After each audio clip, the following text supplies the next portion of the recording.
আজকে এই ছোট আলু দিয়ে ডিম দিয়ে আমি ঝোল রান্না করব। এখানে নিয়ে নিয়েছি ছোট আলু, ডিম, পেঁয়াজ কুচি, কাঁচামরিচ, টমেটো। এখানে নিয়েছি লবণ, হলুদের গুঁড়ো, মরিচের গুঁড়ো, জিরা, রসুন একত্রে বাটা, পেঁয়াজ বাটা। ডিমগুলো একটু ভেজে নেব।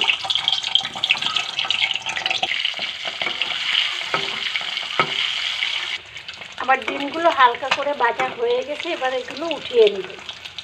এরপরে দিয়ে দিচ্ছি পেঁয়াজ কুচি। পেঁয়াজ কুচির ভিতরেই মশলাগুলো দিয়ে দেব। মশলাগুলো দিয়ে একটু পানি দিয়ে নাড়াচাড়া দিব। এরপরে মশলাটা ভালো করে নাড়াচাড়া দিয়ে মিশিয়ে পানিটা একটু শুকনো শুকনো করে ফেলব। শুকনো শুকনো হয়ে গেছে, এবার আমি এগুলো দিয়ে নাড়াচাড়া দিব।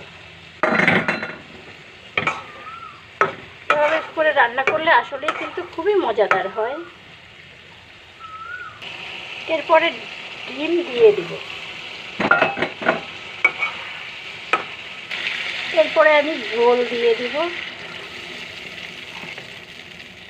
পানি দেওয়ার পরে এখন ঢাকনা দিয়ে ঢেকে দিব মশলাটা তরকারির সাথে ভালো করে মেশার জন্য।